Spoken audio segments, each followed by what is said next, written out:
Alice in Wonderland. There you go. To the line, Steve. Well, it was brilliant. It's the first Liverpool goalkeeper to score in a competitive game in their entire history. And that is a moment to do it, isn't it, Leon?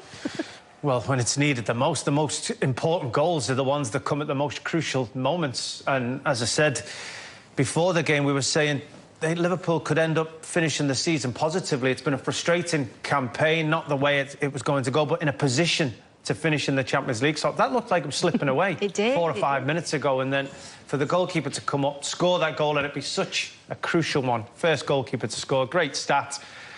What a finish. What a finish, what a moment. Well, let's take a breather and let's bring you up to date with what's been going on this match week. Well, the tone was set at St James's Park for this match week. It was a 7-goal thriller between Newcastle and Manchester City. Then the theme continued. Leeds firing 4 past Burnley at Turf Moor. Southampton firing 3 past Fulham in that second match. And then it was points shared between Brighton and West Ham. A massive blow for West Ham's top 4 hopes, that was. And then today we saw another 5-goal thriller between Palace and Aston Villa. Eze with the winner. Højbjerg and Kane inspired Tottenham to beat Wolves 2-0. We've just seen Allison's, well, Alice in Wonderland, I'm going to say it again. What a great goal it was for him. And they beat West Brom 2-1. We've got Everton against Sheffield United coming your way next. Well, let's have a look at the bottom half of the table, of course, for West Brom. They are relegated. The rebuild continues for next season. It again. What a great goal it was for him. And they beat West Brom 2-1. We've got Everton against Sheffield United coming your way next. Well, let's have a look at the bottom half of the table, of course, for West Brom. They are relegated. The rebuild continues for next season. They played pretty well. I don't think they expected that goal to go in. But as I said, just 2 games left in the Premier League for them to the top of the table, and the race for top 4 really is on. It was in their hands, it was out of their hands, and now it's still very much in their hands. So they're 1 point off of Chelsea with 2 games to play. It's the most extraordinary moment. Give us an insight into your emotions right now. I'm too emotional this last month for everything that happened with me, with my family. But football is my life. I play since I remember as a human being with my father. I hope he was here to see it, but I'm sure that he's seeing with the God on his side and celebrating. It's for my family, for the boys. What a fight. Sometimes we are fighting, and things just are not happening.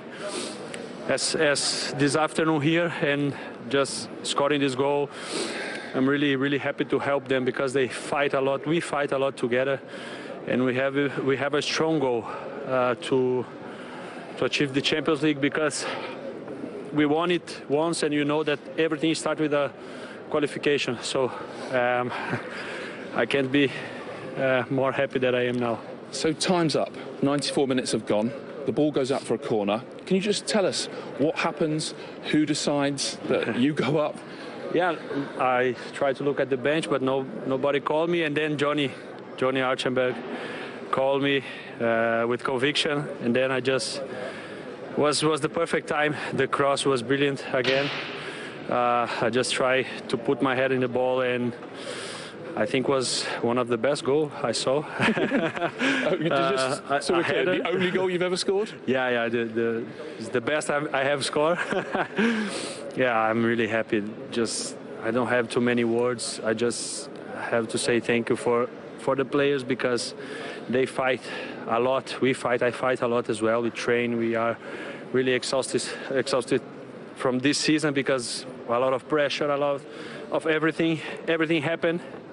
Was missing the goalie goal, and I'm happy that it happened tonight for a win. I have to say, it's a great header.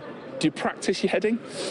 Sometimes in the training, like we are in the crosses, and you are just waiting for your time. If you are there, the ball comes to you, and then you try to do something, but just to have fun. I don't train it to do that on the game.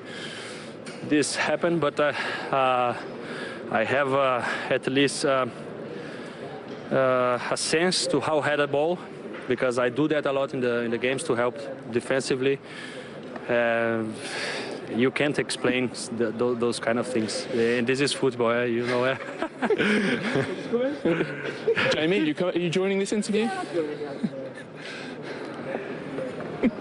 What are you thinking as the ball is coming over? It must be a split second where you think, this is coming on my head. Yeah, I saw it coming. I just tried to run in a good place, to be in a good position, to try to help my players, to bring a defender, but nobody, I think, follows me. And I was lucky and blessed to score. Those kind of things you can't explain. You can't explain a lot of things in life. For me, the only reason for those kind of things is God, and he put his hand on my head today. And yeah, I'm feeling really blessed. Wow, what a quote. And I think that of this sport so much. It evokes so many emotions. And you could see Allison was even more emotional because he was thinking of his dad, who he lost earlier on in the year. But you could just see how much it meant to him, Leon. And how good is that to see? You know, the emotion back in the game. And you're right, he's had a tough year. The death of his father. He's only just had a newborn baby. He hasn't been in the best of forms. He's, you know, been criticised for his passing out from the back and things, and criticism he's not really experienced as a Liverpool goalkeeper. But when Liverpool needed somebody to step up and score that crucial goal, of all people, he was the man who stood up. He was the man who headed the ball into the back of the goal. It was a wonderful moment for the game. Because goalkeepers never score headers, do they, Mo?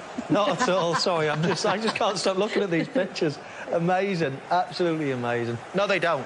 Two things I said in the lead up to this corner. I said, oh, no, get an in-swinger going. And then they swapped, and then Trent took it. And then the other thing, that is a memory that will live with all of those, but I don't care whether they win another Champions League, another Premier League. That moment is special. And you see all the bench, the staff all running past Jurgen Klopp. Look at them all in the background. The guy with the clipboard is the goalkeeper coach, John Achterberg. He's probably happier than anyone. But what a fabulous moment for football. I can only imagine what that dressing room is like right now. Well, it'll be full of... I mean, you saw the way they celebrate. You saw the emotion on the face. That would have been the case if any of the players would have scored the goal. But it just seemed to have been intensified by the fact it was the goalkeeper. A player who seems to be a huge character in the dressing room, is a big, important player for Liverpool. Doesn't always get the credit at the top end of the field that your Mo Salah and your Sadio Mane and your Firmino get, but boy, did he show a quality finish that they would have been proud of. And I think it highlighted or heightened the excitement even more because it was so frustrating in the lead up to that. Watching the last 10, 15 minutes, pulling your hair out, and then all of a sudden all those frustrations come out in a bundle of joy for Liverpool fans. There's going to be a lot of people disappointed with that goal as well, because that really does ruffle the feathers of a few teams up the top.